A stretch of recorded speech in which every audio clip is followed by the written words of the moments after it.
Hello, welcome to Physical Media Room. In today's video, we're going to be talking about the 7 most recent movies I've watched for the first time.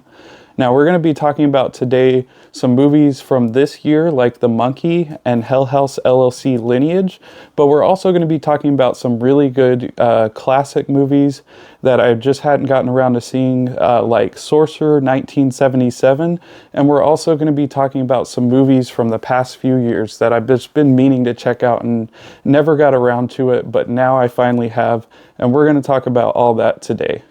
The first movie we're going to talk about today is One Cut of the Dead.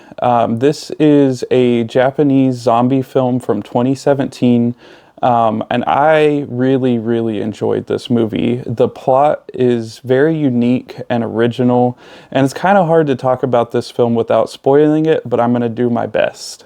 One of my favorite things about this film is that the first 40 minutes of the film were actually all done in one take, and I really appreciated this about the film. The main plot of the story is about a director trying to film a zombie movie in one cut for a live TV broadcast. And then all hell breaks loose whenever real zombies start attacking the set, and the director continues filming because he wants that authenticity. Now, the second half of the film has a whole other plot twist that I'm not going to spoil because I want you to experience that for yourself. Going into this film, don't expect it to be a traditional zombie film. It's not necessarily a scary movie by any means. It's actually very fun and campy. If you go into this movie with these expectations, I think you're really going to like it. I genuinely think this is a great movie. I give it 5 stars, and I truly recommend it. The next film we're going to be talking about is Oddity from 2024, directed by Damian McCarthy. Now, I was really excited about this film because I enjoyed McCarthy's last movie, Caveat, and if you haven't seen that one, I also recommend that one. Right from the beginning of the film, it starts building this really creepy and suspenseful atmosphere that it holds throughout the rest of the movie.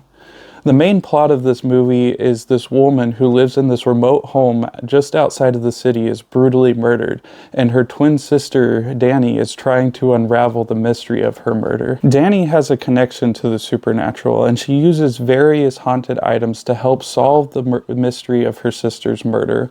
I'm not going to say too much more on the story because I don't want to spoil anything. Oddity really is a creepy and unsettling movie. I loved the use of the practical effects, and the cinematography was beautiful.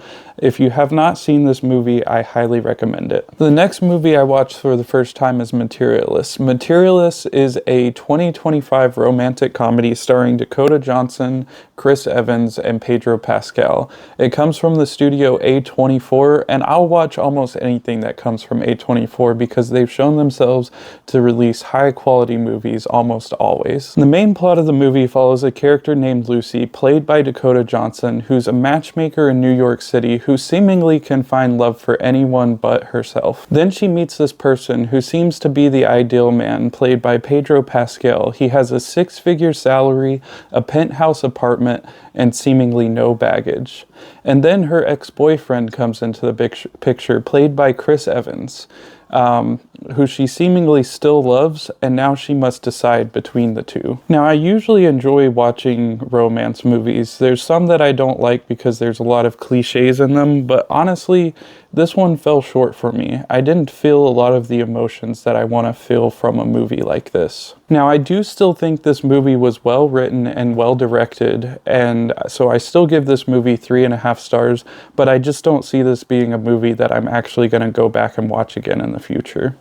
Next up, we have The Monkey, a 2025 horror movie directed by Osgood Perkins, right after the success of his last film, Longlegs. The story follows twin brothers who find a mysterious wind-up monkey in their home. There's a series of outrageous deaths in their family, which moves them from family member to family member. After all the deaths in the family, the boys assume that the monkey is the one responsible for everything, and they try and bury it away so that the curse will be gone. Then 25 years later, another string of murders start happening, and it forces the boys to confront the cursed toy once again. I really enjoyed The Monkey. If you're thinking about watching this movie, go into it expecting it to be more of a horror comedy more than anything, and I think you'll enjoy it too. It's a very fun and goofy movie while still holding that creepy vibe that you would expect from an Osgood Perkins movie. I gave this film 3.5 stars, and I do recommend it if you haven't seen it yet. This next movie, I cannot believe I have not seen it before. It's by one of my favorite directors, and it's right up my alley. That movie is Annihilation by Alex Garland. Annihilation is a sci-fi horror movie starring Natalie Portman, who's sent on a dangerous mission to a place called Area X. Once inside, they start discovering this beautiful land full of alien creatures.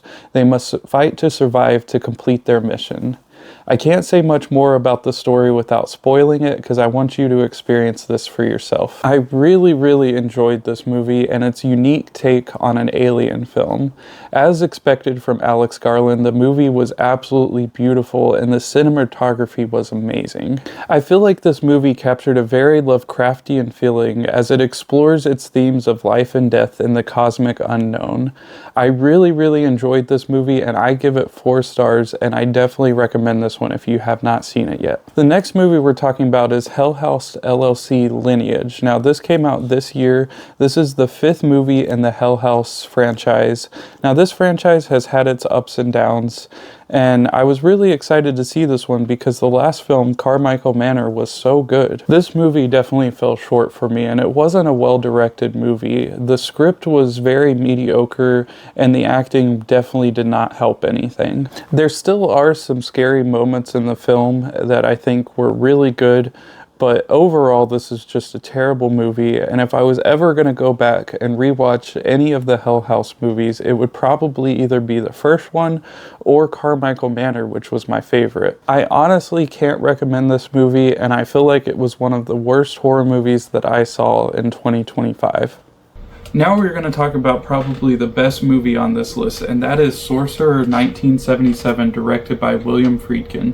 William Friedkin is probably best known for directing the original Exorcist movie, and when I found this out, I knew I was in for a treat.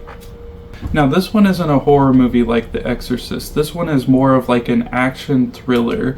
Now the story follows this man who's on the run from the law and is living and hiding in this small town in South America. Then the man is approached and offered a very dangerous job to transport unstable explosives across the jungles of South America in exchange for his citizenship and a healthy sum of money. The rest of the film is the story of their treacherous journey through the jungle. The suspense that some of these scenes build is so good as they make their way through the narrow and windy roads and broken bridges of this jungle. So there's a scene in the movie, and it's one of probably my favorite scenes in the entire film, and it's where they come up on this old broken down bridge that they definitely should not be driving these trucks across. And they're trying to get these trucks across without letting any of these explosives go off. And as they start to go across this bridge, just the rain from the jungle and the stream below is trying to tip the truck over the whole time. The intensity that's built in this scene is so good, and it really keeps you on the edge of your seat. I loved this movie. It was a thrill ride from start to finish, and I will be rewatching this movie for years to come. That was 7 movies that I watched for the first time recently. There were a lot of good movies on this list and a few not so good movies, but I hope that you enjoyed this video, and if you did, please subscribe and hit the like button down below. And until next time, always remember that physical media is forever.